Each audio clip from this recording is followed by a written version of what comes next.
War is a holy ritual, in which two peoples display their worth in the deadly arts and acknowledge, in accordance with ancient tradition, the superior among them. That is not how the humans saw it. When our venerable elder, a veteran of 1,000 battles, announced the start of the ritual, and following the proper custom, fell onto her own blade, the human just stood there. After a long silence, the emissary finally asked, "Won't you sacrifice your most honorable warrior as well?" To which the humans replied, "No, that's the first rule of war. Don't die. That's the enemy's job." The insult only made us more adamant in showing those barbarians their place in the galaxy. We set place and date for battle, properly informing the humans, who, being humans, filled every light year of the way with trillions upon trillions of minds. Once the human ambassador was summoned to explain, she stated, "We are simply following the first rule of war. Know where your enemy lives and drop by for a visit." We soon understood the full meaning of her words. While we moved, painfully slow, through the minefields, the humans would send their fastest ships to attack us. Not our warships as decent species would, but our troop carriers and supply vessels. When the Admiral contacted the human raiders to inform those were lightly armed and armored vessels, the humans replied, "First rule of war, if you fight fair, your tactics suck," disappearing into the void of space before our slumbering forces could respond.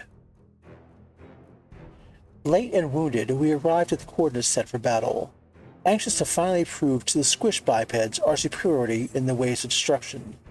By now, aware of their treacherous ways, the announcement of our arrival was replaced by a sweep of our long-range scanners. This is wise. First rule of war, don't encourage the enemy to shoot at you. I later found out. It was also not very useful. What our scans found was a storm of projectiles heading our way, too close to engage our FTL drives, and too fast for slower than light maneuvers. A few of our ships managed to dodge, but most were damaged, some destroyed.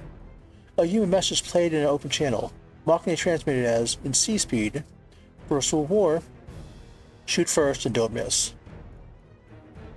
"Follow the source of the transmission and give chase," was the Admiral's pointless command. Pointless because we were already on it, and given how fast the other ships followed, so was everyone else. We were now at the Geneva checklist, as I later learned the humans called it. It wasn't hard to find the human fleet, which, at the sight of our superior forces, engaged their FTL drives and bravely ran away. No surprise there. Turns out the limb slugs were as cowardly as they were deceitful. We chased them, and before their FTL engines could overheat, they would drop from warp speed, giving us the chance to shoot at them with everything we got. They anticipated this. They were cowards, not stupid, and they deployed their drones at the rear of their fleet to draw fire. It didn't matter. Sooner or later, they would be forced to acknowledge our superiority and surrender to our mercy, which we had none to give, and we would chase them through the entire galaxy to make it happen. That's exactly what we did, or at least that's what it felt like.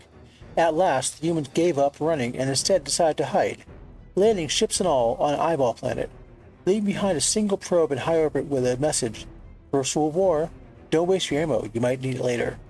I checked the ship's inventory and found out we had no projectiles left for orbital bombardment. None of us did, and thanks to the human raids on our way to the battle coordinates, we had no functional factory ships to produce more. Looking back, I see we should have just stuffed our largest ships with whatever junk we could find, speed up to near sea in the direction of the planet, and let gravity and inertia finish the humans for us. But at the time, our gut juice sparkled at the thought of breaking every teeth with smug human smiles, and besides, the humans might have been sleazy cowards, but we were noble warriors. We had every intention of proving it. Have you ever been to an eyeball planet? Why would you? Why would anybody? Those tightly locked rocks have a scorching spot on one side, a freezing spot on another, and a thin survival strip between one another. Survivable being the key here. The differences in atmospheric pressures feed a planet-wide, never-ending storm, and when the storm drags the materials melted in the hotspot, they solidify in the upper atmosphere in a long, thin shape. Every moment spent in these planets is in the middle of a violent storm, under a rain of knives. So we got down to the planet. In small ways, since most of our transports were busted during the human raids, we were not having a good time. The humans, however, had previously built a series of underground bunkers and tunnels were eager to teach us the First World War. Troops busy surviving the terrain might be too distracted to survive the enemy. Needless to say, after a while, our transports were too occupied lifting the few survivors like me instead of bringing down reinforcements. None of us wanted to say out loud, but It was time to face reality. None of us wanted to say it out loud, but it was time to face reality. The humans won. Our admiral transmitted terms of surrender, acknowledging the human superiority. Yes, it pains me to say it even now. And informed we would fly home to report our defeat to the council. Their response was pretty, well, human. Their entire fleet flew out of the atmosphere, guns blazing, destroying everything that came into their aim. The admiral repeated the message over and over, until the humans finally responded. First World War, kick a man ways down. It's the best time if you want to win. Now, you might say we lost a third of our fleet that day.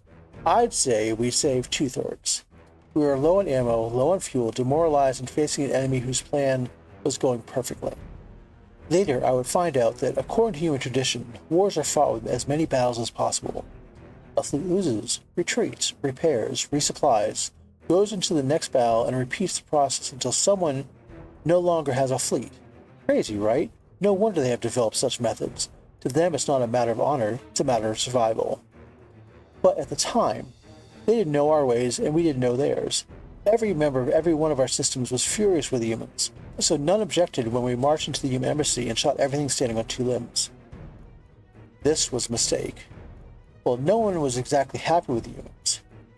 We were the ones who started the war. We were the ones who committed to the ancient traditions, and now we had shown the galaxy we were willing to break the laws of hospitality if things didn't go our way. All Xenos cut ties with our people. Most were content on ceasing trade, research collaboration, rescinding rights of flight.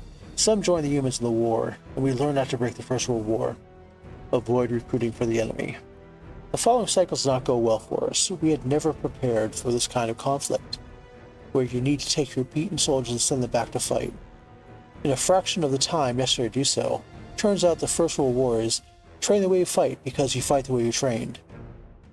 Things got desperate enough we started bribing our sleaziest neighbors into joining the war, one of which accepted under the promise of supplying rare materials they didn't have in their systems. The only thing was, they never had a war fleet worthy of being called that. We had to rush in building as many ships as we could to provide them, which they happily accepted and took to the fight with the humans, who promised them the very systems of ours where the rare minerals were mined. We then learned the First World War. Never hand someone a gun unless you know where they'll aim it. Or was it the persuasiveness of your argument is proportional to your firepower? I don't really recall. Never pick a fight with someone bigger than you, or even the same size as you if you can help it. This First World War, the humans didn't teach us.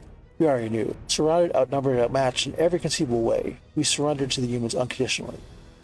What followed wasn't so bad, all things considered. A few of our systems were given to the human allies. They didn't take any assistance for themselves, but demanded resources necessary to replenish battle losses, which we should finish providing in this or the next cycle. The elders of the council were forced to retire, but were not taking the chair to be paraded before the members as they would in the old days. Our systems were occupied, of course, but the humans seemed more concerned in making us capable of buying the things they offer than anything else. And of course, they even started rebuilding our fleet. That's how I ended up at the academy, because, while the old ways served us for many generations, there's no denying the way of the humans works, and funnily enough, these times are more peaceful. Now, the galaxy saw what happens when wars fought in human terms. That's why I'm eager to learn of the Terran way of partaking in the second ritual. That's interesting, but it doesn't answer my question. Why do you keep those stretchy biosynth layers over your claws? Oh, right. That's the Second World War. Always have a pair of socks at hand.